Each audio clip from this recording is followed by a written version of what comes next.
এতবার বললাম, এটা বসতে ক্ষতি কি? আল্লাহর কথা বসে শুনতে হয়। এটা এতবার একটা কথা বলতেছি, এটা যদি গুরুত্ব না হয় তো এটা কি হলো? বলেন, আল্লাহর কথা বসে শুনতে হয়, এটা তো একটা সার্কাস না। কি বলেন, এটা কি একটা সার্কাস? তাইলে কোরআন শরীফে আছে এটা। মুসা আলাইহিস সালামকে আল্লাহ তাআলা তুর পাহাড়ে জুতা খুলতে বললেন কেন? জুতা খুলে বসবার জন্য। আল্লাহর কথা বসে শুনতে হয়, জুতা খুলে শুনতে হয়, তাইলে নিজের মধ্যে পরিবর্তন আসে। আদব ছাড়া ইলম হয় না। কোরআন সুন্নাহর যে জ্ঞান, এই জ্ঞানের জন্য আদব জরুরি। অন্য পড়ার জন্য এটা এতটা জরুরি। বাংলা, অঙ্ক, ইংরেজি, পদার্থ, জীববিজ্ঞান পড়ার জন্য পেশাব করে ফানি লন লাগে না। বুঝেন না? দাঁড়াইয়া বসুক, বসে পড়ুক, বসে পেশাব করুক, এতে কোনো অসুবিধা নেই। কিন্তু আল্লাহর কোরআন পড়বার জন্য, রাসূলুল্লাহ সাল্লাল্লাহু আলাইহি সাল্লামের সুন্নাহ পড়বার জন্য প্রস্রাব করে ঢিলা নিতে হয়, টয়লেট পেপার ব্যবহার করতে হয়, পানি ব্যবহার করতে হয়, পবিত্র হইতে হয়। হ্যাঁ আসো আব্দুর রহমান, তুমি এনে আও। না না না, এখানে আসো। তো এই জন্য এটা জরুরি বিষয়। আমাদের কোরআন এবং সুন্নাহর ইলমের জন্য আপনার আদব জরুরি, আখলাক জরুরি, তাহারাত জরুরি। এই যে এখন এখানে একটা, এটা আপনাদের এটা শুধু একটা মহরানা, বরং এখানেও তো কোরআন সুন্নাহর ইলম বলার জন্যই উলামায়ে কেরাম আপনাদেরকে বসাইছে, ঠিক না? তো তাইলে আদব জরুরি। মাওলানা ইয়াহিয়া বয়ান করতেছিলেন, হ্যাঁ আল্লাহ তাআলা, আমি যেটুকু আইসা মাত্র শুনলাম, আল্লাহ তাআলা হাসরের ময়দানে এক কদম পাও বাড়াইতে দিবেন, জিন্দেগির প্রতি ইঞ্চির হিসাব হবে। আন উমরিহি ফিমা আফনাহু, পুরা হায়াত বান্দা কোথায় ব্যয় করেছো বলো আমাকে, আমার দেওয়া হায়াত। ও আন শাবাবিহি ফিমা আবলাহু, শুধু যৌবনটা কোথায় ব্যয় করেছো সেটা আমাকে আলাদা বলো। ও আন মালিহি মিন আইনা ইকতাসাবাহু ওয়া ফিমা আনফাকাহু, প্রতিটি টাকার ব্যাপারে হিসাব দাও দুইটা। এক, টাকাটা কামাই করছো কেমনে, ব্যয় করেছো কোথায়। ওয়া মাদা আমিলা ফিমা আলিমা, যা যা শিখেছিলা, জেনেছিলে, শুনেছিলে, তা কি পরিমাণ আমল করেছো সেটা বল, সেটা বল। এই জন্য এই বিষয়গুলো জরুরি। বা রাসূলুল্লাহ সাল্লাল্লাহু আলাইহি সাল্লাম বলেন, এগুলো উত্তর না দিয়ে কোনো মানব সন্তান হাসরের ময়দানে এক কদম সামনে যাইতে পারবে না, এক কদম সামনে যাইতে। কোরআনুল কারীমের মধ্যে আছে, আল্লাহ তাআলা বলেন, ফাওয়ারাব্বিকা লানাসআলান্নাহুম আজমাইন আম্মা কানু ইয়ামালুন। আল্লাহ তাআলা বলেন, আমার কসম, মানে আল্লাহর কসম, আল্লাহ নিজের কসম করে বললেন, আমি অবশ্যই তোমাদেরকে জিজ্ঞেস করব, অবশ্যই অবশ্যই সকলকে, আজমাইন, সকলকেই আমি আল্লাহ জিজ্ঞেস করব, আম্মা কানু ইয়ামালুন, দুনিয়ার হায়াতে যা তোমরা করেছিলে। এই জন্য আল্লাহ তাআলার আড়াল হওয়ার কোনো সুযোগ নেই, হিসাবের বাইরে আমরা কেউ না। আল্লাহ তাআলা বলেন, সুম্মা লাতুসআলুন্না ইয়াওমা ইদিন আনিন নাঈম। আল্লাহ তাআলা বলেন, ওই বাবা, আরে কি প্লাস্টিকে না কথা বলো কেন? আল্লাহ তাআলা বলেন, আমার দেয়া প্রতিটি নিয়ামত সম্পর্কে অবশ্যই আমি তোমাদেরকে জিজ্ঞেস করব, প্রতিটা নিয়ামত। হাদিসের মধ্যে আছে, আল্লাহ তাআলা জিজ্ঞেস করবেন, নবী সাল্লাল্লাহু আলাইহি সাল্লাম বলেছেন, আল্লাহ জিজ্ঞেস করবেন, আলাম নসিহ জিসমাক, বান্দা আমি মোট এতদিন তোমার শরীর সুস্থ রাখি নাই, সেইটুকু শুকর কি আদায় করেছো বলো। অনুরভিকা মিনাল মা, আমি কি তোমাকে প্রতিবার তৃষ্ণার্ত অবস্থায় পানি পান করিয়ে তোমার তৃষ্ণা নিবারণ করি নাই? যতবার পানি পান করছো, তো এরপরে আমার কি শুকর আদায় করছো বলো বান্দা। আহা বদনসিব মুসলমান তো আলহামদুলিল্লাহ বলতেও জানে, পানি পান করে সেরা যে একবার আলহামদুলিল্লাহ বলবে, এটুকু তো জানে, এটুকু তো জানে। তাইলে এই জন্য বললাম, আমরা কিন্তু প্রত্যেকেই আমাদের হায়াত, ইয়াহিয়ার ওই কথার থেকে আমি বললাম, আমাদেরকে উত্তর দিতে হবে। ওয়াকিফুহুম ইন্নাহুম মাসউলুন। আল্লাহ তাআলা বলেন হাসরের ময়দানে ফেরেশতাদেরকে বলবেন আমার বান্দাদেরকে দাঁড় করাও, তাদেরকে এখন জিজ্ঞেস করা হবে একজন একজন করে। ওয়াকুল্লুহুম আতিহি ইয়াউমাল কিয়ামাতি ফারদান। আল্লাহ বলেন সকলকে আমি আল্লাহর সামনে আসতে হবে একজন একজন। ফারদান অর্থ ওয়াহিদান, একজন একজন। আমার সামনে এসে দাঁড়াও, আমার সামনে তুমি একাকী উত্তর দিবে, কোনো দুভাষী থাকবে না, একাকী উত্তর দিবে। এজন্য বাপ আমার, এটা জরুরি বিষয়, আমাদের জরুরি বিষয়। আমরা যেন আমাদের জিন্দেগির কদর করি। ছেলেরা তোমাদেরকেও বলি ভাই, হায়াত এই শুধু শুধু কাটাইয়া বন্ধে কোনো ফায়দা নেই। বুট খাইতে খাইতে নষ্ট করে দিলা জীবন, সামান্য মোবাইলের জন্য জীবন। একটা মোবাইলের আর কতই দাম, 12, 14, 18 হাজার টাকা। তো এই সামান্য টাকার একটা মোবাইল, এর জন্য এত সুন্দর হায়াত শেষ করে দেওয়া, এটা ঠিক না। বন্ধুদের আড্ডায় 5 ঘন্টা 6 ঘন্টা জীবন শেষ করে দিলেন। আল্লাহ আমাদেরকে বুঝ দান করেন।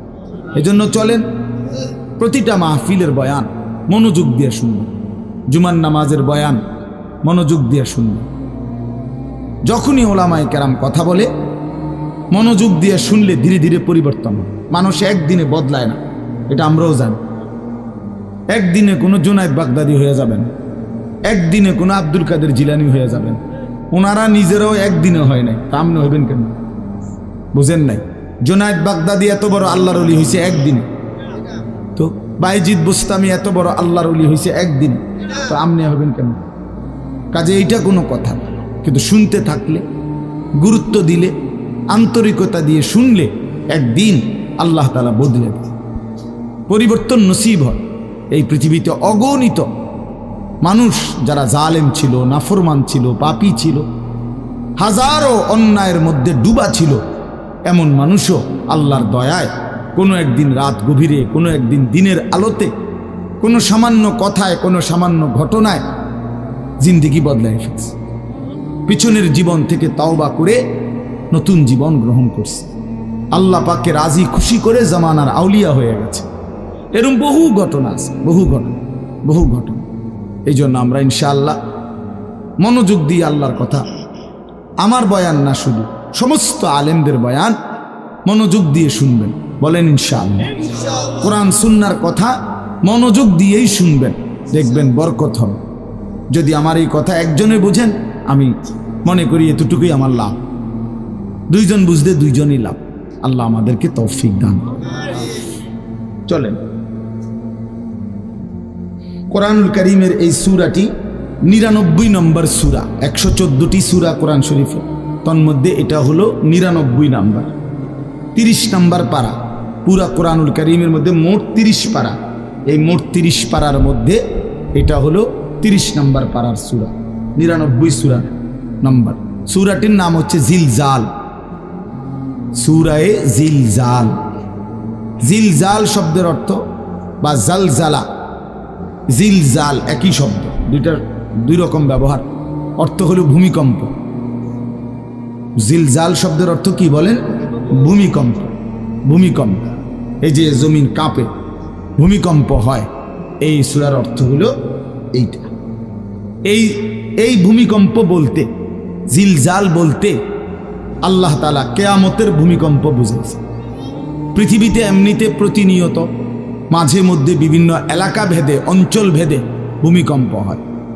হ্যাঁ, আধা মিনিট, 30 সেকেন্ড, 40 সেকেন্ড, 50 সেকেন্ড, কিংবা তার চাইতে সামান্য কম বেশি এরকম সময় ভূমিকম্প হয়।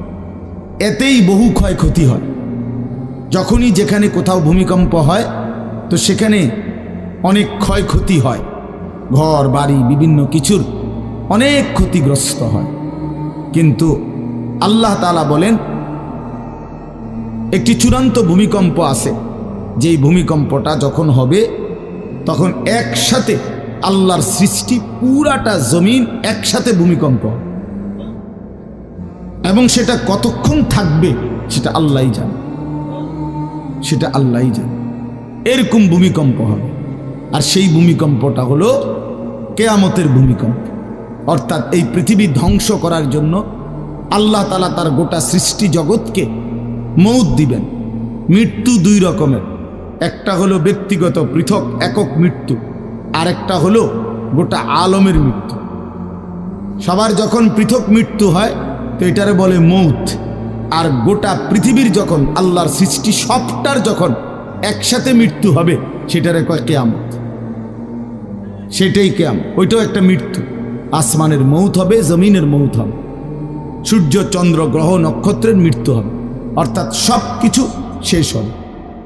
তো এই যে কিয়ামত, এটা আমাদের ঈমানের অংশ, এটা হবেই হবে, এটা হবেই হবে। আখিরাত, কিয়ামত, এই পৃথিবী একদিন ধ্বংস হবে, শেষ হবে, এটা কোরআনুল কারীমের অসংখ্য আয়াতে আল্লাহ তাআলা বলছেন, বারবার বলছেন, বারবার, যে বান্দা যত সুন্দরী তোমার কাছে লাগে দুনিয়া, যত আকর্ষণীয় মনে হয় না কেন দুনিয়া, একে তো তুমিও থাকবে না, একে তো দুনিয়া নিজেই থাকবে। দুটোটা মনে রাখবে, না তুমি থাকবে স্থায়ী, না দুনিয়া থাকবে স্থায়ী, কোনোটাই না। তুমিও মৃত্যুবরণ করবা, একদিন দুনিয়ারও মৃত্যু হয়ে যাবে, দুনিয়ারও মৃত্যু হয়ে যাবে। প্রতিটা মানুষকে মরতে হবে, এটা আমরা সবাই জানি। কুল্লু নাফসিন যায়িকাতুল মাউত, সমস্ত আত্মা, সমস্ত প্রাণ, আল্লাহ তাআলা বলেন মৃত্যুর স্বাদ গ্রহণ করুন, মৃত্যুর স্বাদ গ্রহণ। কুল ইন্নাল মাউতাল্লাযী তাফিররুনা মিনহু ফাইন্নাহু মুলাকীকুম, আল্লাহ তাআলা বলেন, হে নবী আপনি বলে দেন, ও দুনিয়াবাসী, মৃত্যু থেকে তোমরা যেখানেই পলায়ন করো না কেন, মৃত্যু তোমাদের সাথে সেখানে গিয়েই নিজেই মোলাকাত করুন, সাক্ষাৎ করুন। তুমি ডাকতে হবে না, মৃত্যু নিজেই আসে, মৃত্যু নিজেই আসে। আইনামা তাকুনু ইউদরিকুমুল মাউতু ওয়ালাউ কুনতুম ফি বুরুজিন মুশাইয়াদা, আল্লাহ বলে তুমি যদি এমন একটা বিল্ডিং বানাও, ঘর বানাও, যে ঘরটা অনেক উঁচা, যে ঘরটার উপর দিয়া কেউ ভিতরে ঢুকতে পারবে না, যে ঘরটার মধ্যে একটা ছিদ্র নাই, একদম আটকানো, তো এরকম একটা ছিদ্রবিহীন সুউচ্চ ঘরও যদি তুমি বানিয়ে তার ভেতরেও তুমি আশ্রয় নাও, তো ইউদরিকুমুল মাউতু, মৃত্যু তোমার সেখানেই পৌঁছবে, তোমার সেখানেই পৌঁছবে। প্রিয় ভাই আমার, বন্ধু আমার, নওজোয়ান সাথীরা আমার, মৃত্যু এক অনিবার্য বাস্তবতা, চিরন্তন বাস্তবতা, এটা গ্রহণ করতেই হবে। হাসলেও মরতে হবে, কাঁদলেও মরতে হবে, সুখেও মরতে হবে, দুঃখেও মরতে হবে। রাজপ্রাসাদ আর অট্টালিকার মানুষটাও মরে যাবে, জীর্ণ কুটিরে যে লোক থাকে, হ্যাঁ, সেই লোকটাকেও মরতে হবে। জীবনে কোনোদিন দুঃখ দেখে নাই যে, সেও মরে যাবে। জীবনে কোনোদিন সুখ দেখে নাই যে, সেও মরে যাবে, সব মরে যাবে। এটাই সত্য, এটাই বাস্তবতা। অতএব মৃত্যু এক অনিবার্য বাস্তবতা, এটা গ্রহণ করতেই হবে। এটা যদি আমরা মনে রাখি, আমাদের জীবন অনেক সুন্দর হইত, অনেক সুন্দর হইত। রাসূলুল্লাহ সাল্লাল্লাহু আলাইহি ওয়াসাল্লাম বলছেন, আকসিরু যিকরা হাদিমিল লাযযাত ইয়ানি আল মাউত, আল্লাহর নবী বলেন, আমার উম্মত তোমরা বেশি বেশি ওই জিনিসটা স্মরণ করো, যে জিনিস তোমাদের সমস্ত স্বাদ, আনন্দ, আহ্লাদ চিরতরে মিটাই দিবে, তোমারে চিরস্তব্ধ করে দিবে।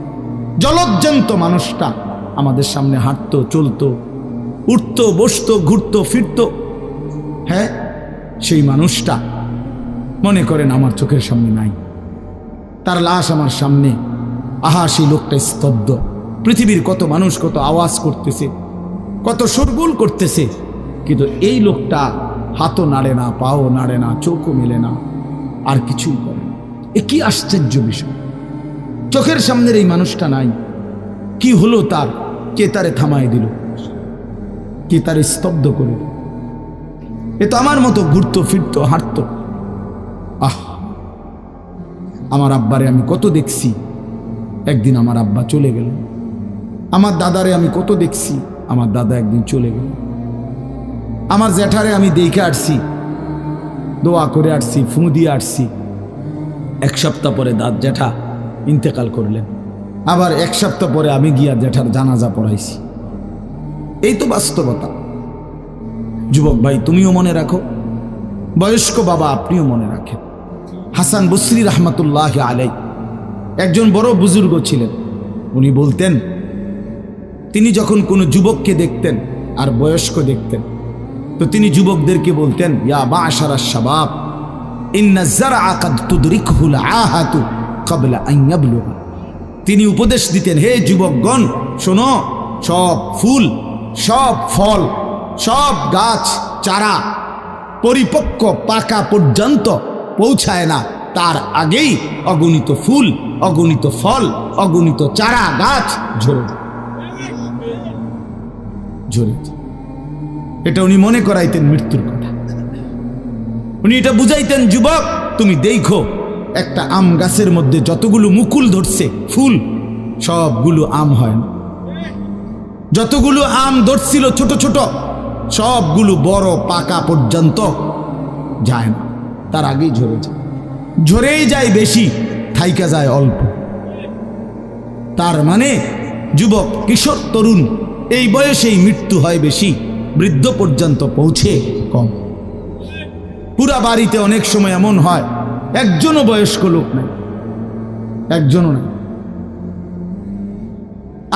আমার ঘর, আমার বাপ চাচাদের যে ঘর, সেখানে আপনার এখন আমার চাচাতো ভাই, জ্যাঠাতো ভাই, আমার ভাই বেরাদর সব মিলাইয়া আমাদের ছেলে পেলে ভাই বাতিজা মিলে না হয়তো 60-70 জন আছি আমরা, কিন্তু আমাদের একজনও বয়স্ক লোক নাই।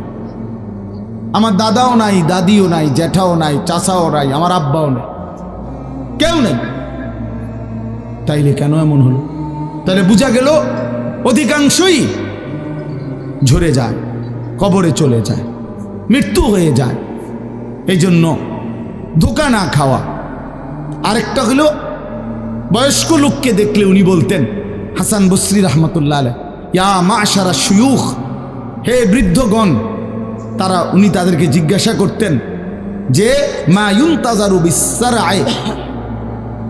ইযা বালাগা, যখন কোনো ফসল পাইকা যায় তখন আর বাকি থাকে কি? কি বাকি থাকে? কাটা। কথা বলে না, কি বাকি থাকে?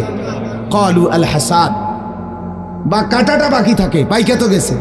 তার মানে আপনারা পাইকা তো গেছেন, বয়স তো হয়েই গেছে, আর শুধু মৃত্যুটা বাকি, আর শুধু মৃত্যুটা বাকি।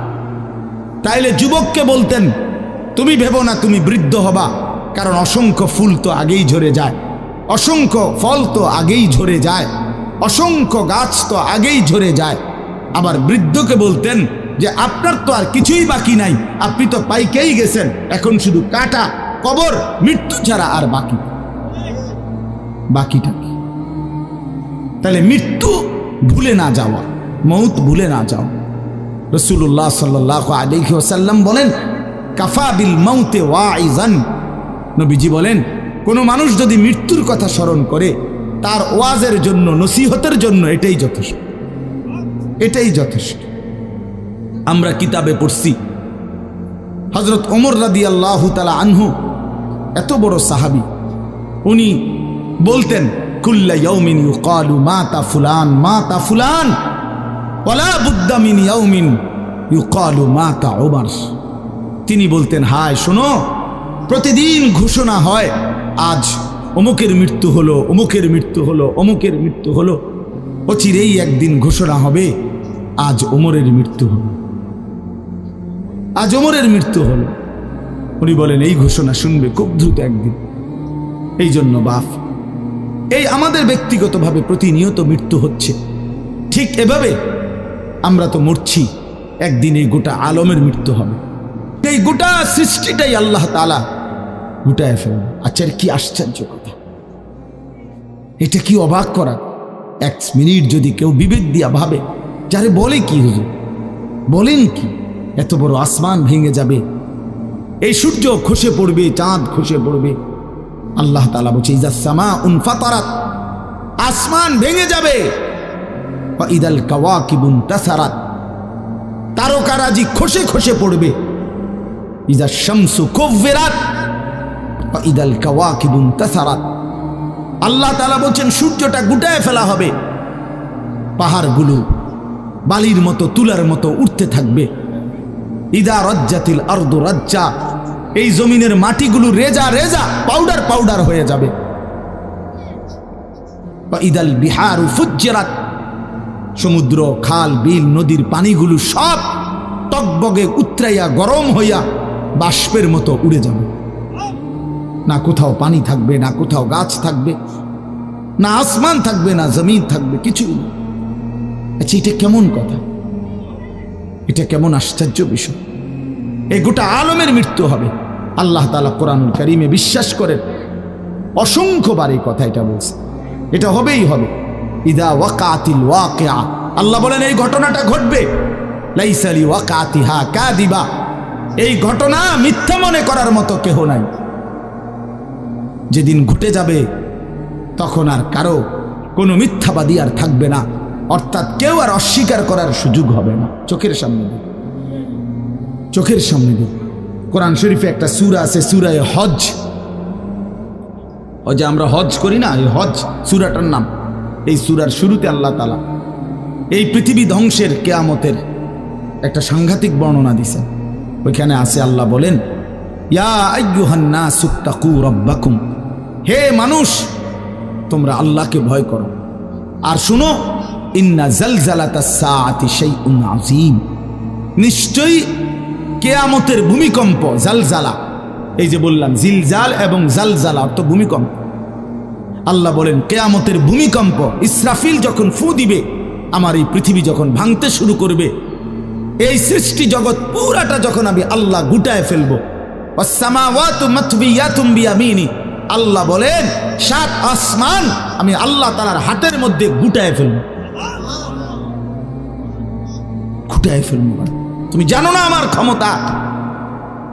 কুল্লু মান আলাইহা ফান ওয়া ইয়াবকা ওয়াজহু রাব্বি, সব শেষ করে দেব আমি, শুধু আমি আল্লাহই থাকব, শুধু আমি আল্লাহই থাকব। তো আল্লাহ তাআলা বলেন এই ইসরাফিল ফু দিলেই, শুরু করিলেই জমিনে ভূমিকম্প শুরু হবে। ইন্না জালজালাতাস সাআতি শাইউন আযীম, আল্লাহ বলেন নিশ্চয়ই এই কিয়ামতের ভূমিকম্প এটা শাইউন আযীম, বড়ই ভয়ানক, বড়ই মারাত্মক। কারণ দুনিয়ার ভূমিকম্প এক নাম্বার হলো বর্তমানের ভূমিকম্প, কখনো 30 সেকেন্ড, কখনো 40 সেকেন্ড, কখনো 47 সেকেন্ড, 50 সেকেন্ড, এই সেকেন্ড সেকেন্ড মিনিট 47 মিনিট নিয়ে ভূমিকম্প হয়। কথা কর না কেন? 30 মিনিট ভূমিকম্প হয়। হ্যাঁ, 30 মিনিট ভূমিকম্প হইলে আমাদের 14 গোষ্ঠী থাকবে নাকি? 30 সেকেন্ড 40 সেকেন্ড হয় ভূমিকম্প। এইটুকুতে একে তো সময় সামান্য, দ্বিতীয়ত হলো একসাথে গোটা পৃথিবীতে হয় না, এদিকে হলে ওইদিকে হয় না, এরকম।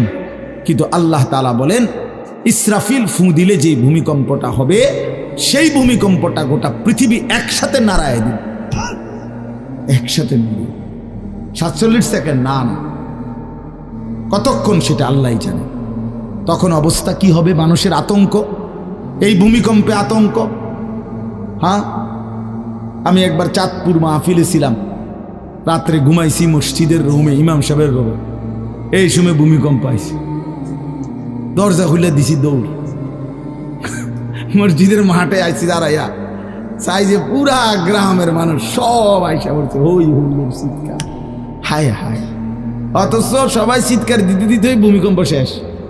ভূমিকম্প হয়েছেই তো অল্প একটু, কিন্তু এটুকুর আতঙ্কেই যা হুজুর পাবলিক বরাবর। কিসের হুজুর আর কিসের পাবলিক, বক্তা শ্রোতা সমান। এই এখন মনে করেন ভূমিকম্প হইলে আমরা সব দিব দৌড়, আমি এখানে বুজুর্গি দেখাই এটা। হ্যাঁ, আমি একটা বড় হুজুর বেটা প্রধান বক্তা, আমি লড়লে কি মানুষে কি করব? আপনি কি করবেন? আমার সময় কো, আমার জান নিয়ে টানাটান। আল্লাহু আকবার। তো এই সামান্য ভূমিকম্প, কিন্তু আল্লাহ তাআলা বলেন ইসরাফিল সিংহা ফু দিলে যে ভূমিকম্প হবে বান্দা, সেটা বড়ই ভয়ানক, সেটা সারা পৃথিবী নড়বে একসাথে। তখন কি হবে? মানুষের আতঙ্ক। ইয়াউমা তারাউনাহা তাযহালু কুল্লু মুরদিআতিন আম্মা আরদাআত। এই 1 নম্বরে আল্লাহ বলেন যে মা তার বাচ্চাটাকে দুধ পান করাইতেছিল, এই কোলের বাচ্চা, দুধের বাচ্চা, আপন মা তার দুধের বাচ্চা ভুলে যাবে, ফেলে দিবে, ছুঁড়ে মারবে, আর মা পাগলের মতো দৌড়ানো শুরু। কোরআন শরীফের আয়াত। ওয়াতাদাউ কুল্লু যাতি হামলিন হামলাহা, এবং আল্লাহ তাআলা বলেন যে মায়ের পেটের বাচ্চা 10 মাস পূর্ণ হয়ে গেছে, আগামী 2 ঘন্টা 5 ঘন্টা পরে বাচ্চাটা এমনিতেই প্রসব হইতো। আল্লাহ তাআলা বলেন ইসরাফিলের ফু দিলে জমিন যখন কাঁপতে শুরু করবে, তো এই গর্ভধারিণী মা, গর্ভবতী নারী পাগলের মতো এভাবে ছুটবে, দৌড়বে, নিজের গর্ভের বাচ্চা নিজে নিজেই পড়ে যাবে। ও তারান নাসা সুকারা, আল্লাহ বলেন মাতালের মতো সমস্ত মানুষগুলো ছুটতে থাকবে। ফাইদা বারিকাল বাসার ওয়া খাসাফাল কামার ওয়া জুমিআ আশ-শামসু ওয়াল কামার, আল্লাহ তাআলা বলে চন্দ্র সূর্য আলোহীন হয়ে যাবে, সূর্য চন্দ্র এক হয়ে যাবে। ওয়া জুমিআ আশ-শামসু ওয়াল কামার ইয়াকুলুল ইনসানু ইয়াওমাইদিন আইনাল মাফার, লোকেরা দৌড়বে আর ছুটবে, মানুষ একে অপরকে জিজ্ঞেস করবে ভাইয়া পালাবো কোথায়, দাঁড়াবো কোথায়, কোথাও তো স্থির কোনো জায়গা নাই, কোথায় দাঁড়াবো। আল্লাহ তাআলা বলেন কাল্লা লা ওয়াজার, না বান্দা, সেদিন আর কোথাও জায়গা মিলবে না। ইলা রব্বিকা ইয়াউমাইদিনিল মুস্তাকার, আজকে শুধুই কেবল তোমার আল্লাহর কাছেই আশ্রয় ঠিকানা। এভাবে বহু আয়াত কোরআনুল কারীমের মধ্যে আল্লাহ তাআলা বর্ণনা করছেন। আমার ভাই, তো এই ইসরাফিলের ফু দিলে গোটা আলমের মৃত্যু হবে, ভূমিকম্প শুরু হবে। তো এই ভূমিকম্প কেন হবে? এই কাঁপতে কাঁপতে সমস্ত কিছু ভাঙ্গা একসাথে, এই সব কিছু আল্লাহর সৃষ্টি, সমস্ত কিছুই জমিনের তলদেশে চলে যাবে। জমিন তখন খালি ফাঁকা, জমিনে তখন কিচ্ছু নাই, কিচ্ছু নেই, একটা সুতা মাটির উপরে থাকবে। এই প্রথমবার ইসরাফিল ফু দিলে সমস্ত কায়নাত, ইনসান, জিন, আল্লাহর সমস্ত সৃষ্টি মাখলুকাত সব জমিনের তলদেশে চলে যায়।